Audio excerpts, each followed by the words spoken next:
భారత్తో సంబంధాలపై రష్యా అధ్యక్షుడు పుతిన్ కీలక వ్యాఖ్యలు చేశారు. అమెరికాతో పెరుగుతున్న భారత్ సంబంధాల ప్రభావం తమపై ఏమీ ఉండదన్నారు. భారత్తో ఉన్న సంబంధాలు తగ్గవని స్పష్టం చేశారు. రష్యాతో సంబంధాల విషయంలో భారత్ ప్రధాని మోదీపై ఒత్తిడికి పాశ్చాత్య దేశాలు ప్రయత్నాలు చేయడం వ్యర్థమన్నారు. అది ప్రపంచంలో అస్థిరతకు దారితీస్తుందని చెప్పారు. ఇక సెయింట్ పీటర్స్బర్గ్ లో ప్రపంచ వార్తా సంస్థల అధినేతలతో పుతిన్ మాట్లాడారు. భారత్ తమకు విశ్వసనీయ భాగస్వామని పేర్కొన్నారు. ఇండియా ఏ దేశంతో ద్వైపాక్షిక సంబంధాలు కొనసాగించినా తాము ఎలాంటి ప్రతికూలంగా చూడమని స్పష్టం చేశారు. కాల పరీక్షను తట్టుకుని నిలిచిన భారత్ రష్యా సంబంధాలపై ఏ విధమైన ప్రభావం పడదన్నారు.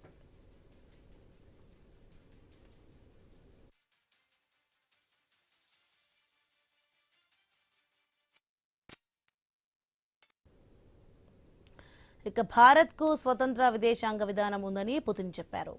తమ దేశ ప్రయోజనాలకు ముఖ్యమని అనుకున్న దేశాలతో సంబంధాలు పెంపొందించుకుంటోందని తెలిపారు. ప్రపంచంలో అతిపెద్ద ఆర్థిక వ్యవస్థలో ఒకటిగా భారత్ నిలుస్తోందన్నారు.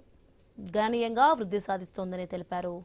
మోదీ నేతృత్వంలోని సర్కార్ కష్టపడి చేయడంతో ఫలితాలు రాబోయే ఏళ్లలో భారత్తో ద్వైపాక్షిక వాణిజ్యం విస్తరిస్తోందన్నారు. $100 బిలియన్ చేరుతుందని భావిస్తున్నానని పుతిన్ చెప్పారు. భారత్తో సంబంధాలపై రష్యా అధ్యక్షుడు పుతిన్ కీలక వ్యాఖ్యలు చేశారు. అమెరికాతో పెరుగుతున్న భారత్ సంబంధాల ప్రభావం తమపై ఏమీ ఉండదన్నారు.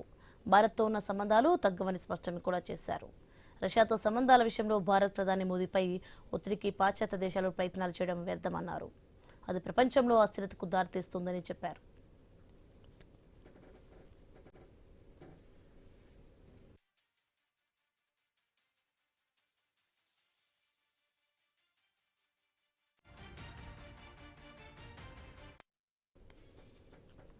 ఇక సెయింట్ పీటర్స్బర్గ్ లో ప్రపంచ వార్తా సంస్థల అధినేతలతో పుతిన్ మాట్లాడారు. భారత్ తమకు విశ్వసనీయ భాగస్వామని పేర్కొన్నారు. ఇండియా ఏ దేశంతో ద్వైపాక్షిక సంబంధాలు కొనసాగించినా తాము ఎలాంటి ప్రతికూలంగా చూడమని స్పష్టం చేశారు. కాల పరీక్షను తట్టుకుని నిలిచిన భారత్ రష్యా సంబంధాలపై ఏ విధమైన ప్రభావం పడదన్నారు.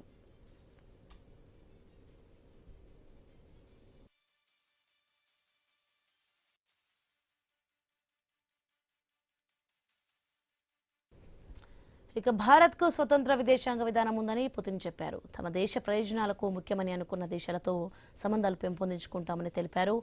ఇక ప్రపంచంలో అతిపెద్ద ఆర్థిక వ్యవస్థల్లో ఒకటిగా భారత్ నిలుస్తోందన్నారు. గణనీయంగా వృద్ధి సాధిస్తోందని తెలిపారు. మోదీ నేతృత్వంలోని సర్కారు కష్టపడి చేయడంతో